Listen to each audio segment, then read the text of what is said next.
So I need you every day. Don't be scared. And I'm not gonna lie. Some days I get on the scale and I know I ran and I worked out, but I had the blueberry muffin, and I already know what the bread does to me.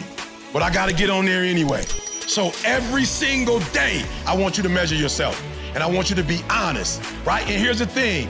We're so narcissistic that you measuring yourself on your own measure and it don't work. Like you can't say, I don't feel like I gained weight today.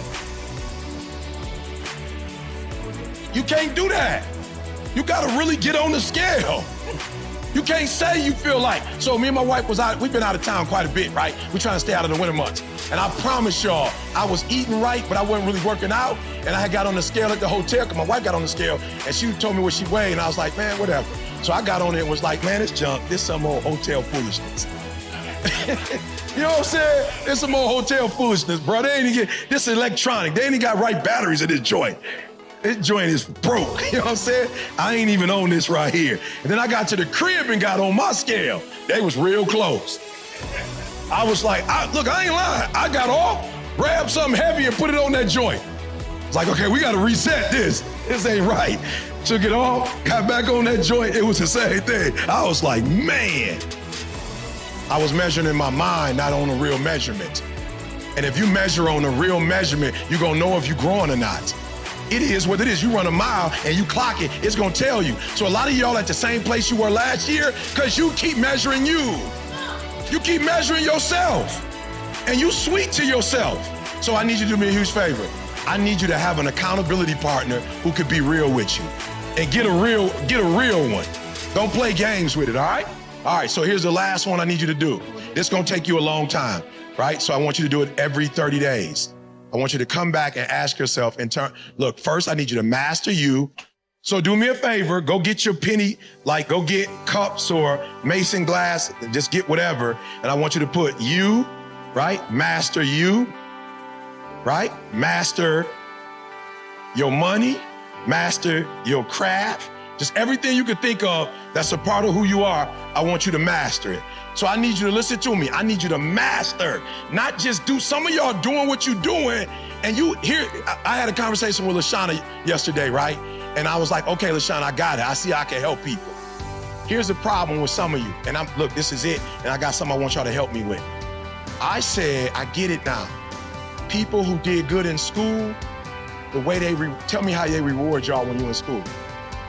They give you a sticker. How you feel when you get that sticker though? You feel good when you get that sticker. How else do they grade you? Numbers. They give you you see the 3.5, and you go to the crib like, here, Mom. Mom like, you got 3.5. I'm so proud of you. You like, boom. I said, I get it now, see? I didn't do well in school, so I never got the stickers and stuff. But when I was homeless, the only way they reward you when you're homeless is you gotta execute. You gotta survive. We don't get stickers for surviving. Nobody affirms you because you survive. But the way you know you sweet when you homeless is you woke up and then nobody killed you.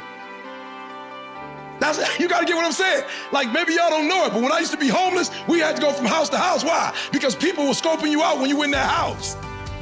And so they would watch me go in houses. So I knew I could only stay for so many days. And once I stayed too long and I came back, they took all my stuff.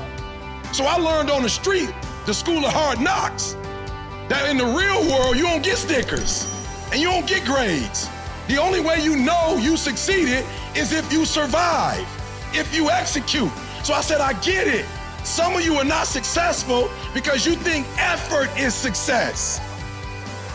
I got it. You think because you put in 40 hours that you're supposed to get some because you put in 40. It don't work like that in the school of hard knocks. They don't care how many hours you put. They just want to see the execution. So you feeling in your spirit like, yo, but I did just as much as he did. I studied just as much as he studied. It doesn't matter. You just gotta execute. So for some of y'all, didn't mean to do me a favor. Like scratch off effort. Effort don't count no more.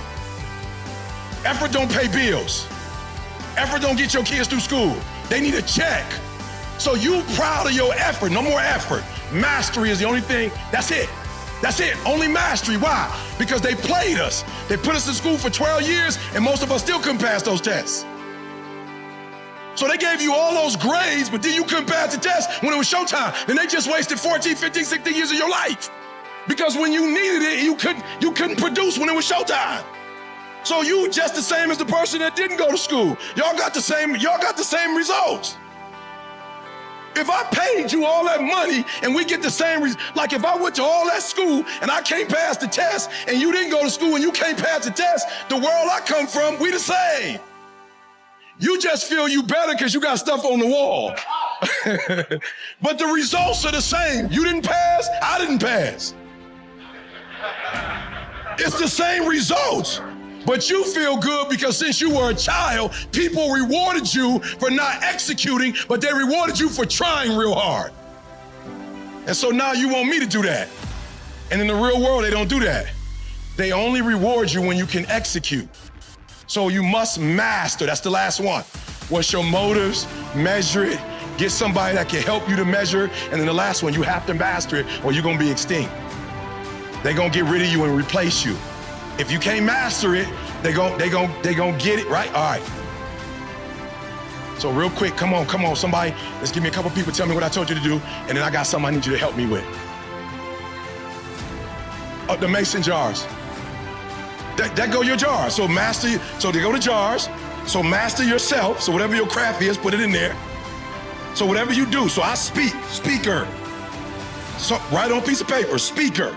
Drop it in there. At the end of the month, see how many gigs you did.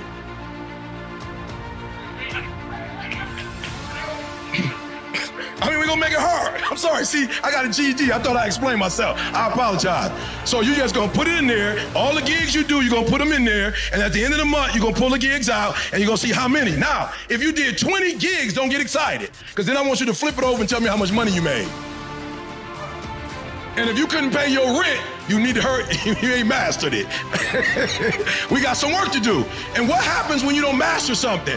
You go back. I told you I was just at the school system and I saw teachers who loved the work I do. They were talking about how great it was and they were in front of people and they wanted to make me look good, but I saw them get stuck. They was like, we don't want to betray Eric, but we got to tell the truth. And the truth is, we did what you told us to do, E, but after 3 or 4 weeks, we got stuck. And then I realized, I do what I do so naturally. And because I didn't really do the school thing, I never document what I do. And there's some people that can't observe. When you come from the streets, you have to watch and you have to repeat.